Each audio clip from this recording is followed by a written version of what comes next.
This is the Remington Model 1100 shotgun, one of the world's first gas-operated semi-automatic shotguns, and reputedly the first firearm designed with the aid of a computer.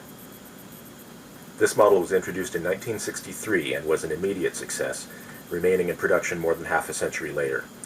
The Model 1187 has an improved gas system but is otherwise very similar. This video will demonstrate the basic operation of the Model 1100. These instructions should also apply to the Model 1187, and in a broader sense, to most semi-automatic shotguns. This particular shotgun was found abandoned as a pile of parts in the back of someone's shop a few years ago. It was purchased for about $100, and about another $200 have been spent restoring it to service and modifying it for competition. Let's begin by identifying the major features and controls. The receiver, which holds all other parts together. The trigger. The safety. To the right is safe, and pushed to the left by a right-handed shooter is fire. A ring of red paint should appear when the safety is in the fire position. The safety may be engaged whether the internal hammer is cocked or not. Extended safety buttons for competition are also available. The operating handle. This is an extended model for competition. The bolt. The ejection port. The loading port. The shell lifter. The carrier release. The original is a very small button in this area. This one has been replaced with the Easy Loader from Dave's Metal Works for competition. The buttstock. The forend. The magazine tube inside the forend. This model has an extended tube replacing the original magazine cap and spring. The barrel. The original barrel was 28 inches long with a vent rib and a modified choke. This is a spare barrel cut down from an identical original to 19 inches and fitted with aftermarket sights. This specimen has been modified for 3-gun competition, or racing, but it can be returned to a sporting or hunting configuration in minutes. Now let's see how to unload and make safe a weapon of this type.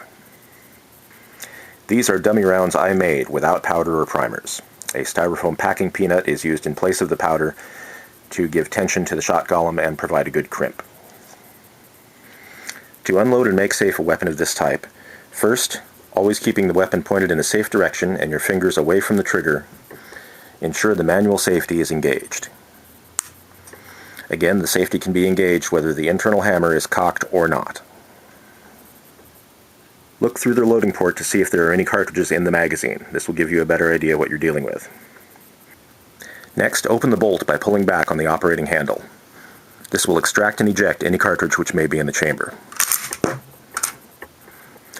When not firing live rounds, some specimens of the 1100 will lock the bolt back every time it cycles, even if there are rounds in the magazine being ejected onto the lifter. This has to do with the tuning of the springs and levers in the trigger group and the carrier release. On these individual weapons, when cycling manually, the carrier release must be pressed to release the bolt for each round. According to what I've researched on the internet, not every 1100 does this, though this one does. This 1100 does work perfectly in live fire. If additional rounds are in the magazine, the next round will be ejected from the tube onto the shell lifter. Releasing the bolt will chamber this round. Most owner's manuals instruct the owner to do exactly this to empty the weapon, but this increases the risk of negligent discharge. Instead, here is a method I've discovered. After extracting and ejecting the first round, the next round will be on the lifter. If the bolt locks back, leave it there. Otherwise, you may have to hold the bolt back without releasing it. Then roll the weapon, and the next cartridge on the lifter should fall out through the ejection port, leaving the chamber and the lifter empty. Then the carrier release can be pressed, closing the bolt on an empty chamber. Pulling the bolt back will eject another round from the magazine, which can be rolled out. And the process is repeated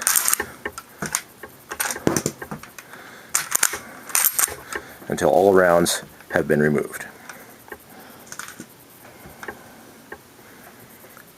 For range safety, insert an open bolt indicator.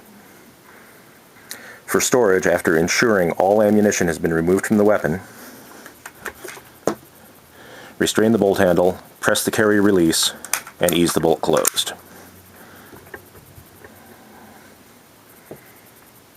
Now let's see how to load and fire a weapon of this type. If the weapon is locked open empty and one quick shot is required, one round may be dropped through the ejection port, the carry release pressed, the safety released, and the weapon fired. The normal method is to press rounds into the magazine tube one at a time, pressing the small original carry release button, or this large easy loader, to release the shell lifter and gain access to the magazine tube.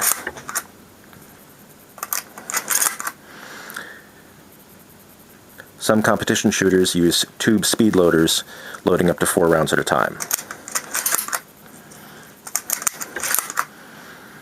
There are several hand techniques and carrier types for competition also. After the tube is loaded, the bolt is retracted and released to chamber the first round. Another round may then be added to the magazine to top off. The magazine can be topped off at any time. To fire, aim, release the manual safety, and press the trigger in the usual way. The Model 1100, 1187, and comparable weapons use semi-automatic operation, meaning they fire once each time the trigger is pressed, and the trigger must be released and pressed again to fire again. On firing, the spent shell is extracted and ejected, and the next is loaded in its place. Again, some 1100s will lock back every time when not live firing, but in live fire this shotgun does work perfectly. That has to do with the timing of the shell being ejected from the magazine, hitting the levers and springs in the trigger group to release the carrier. This should conclude the basic operation of the Remington Model 1100, 1187, and some comparable models. The 1100 and 1187 are possibly unique in the placement of their carrier release button on the bottom of the shell lifter. Most other models and brands will have a button on the side of the receiver.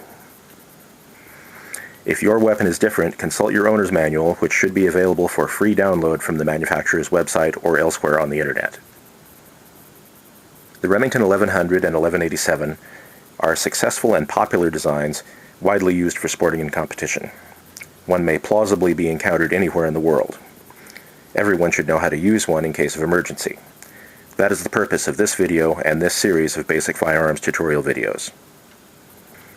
If you have any questions, please leave them in comments, and if you found this video useful, please consider a charitable donation through my website's PayPal button. Thank you.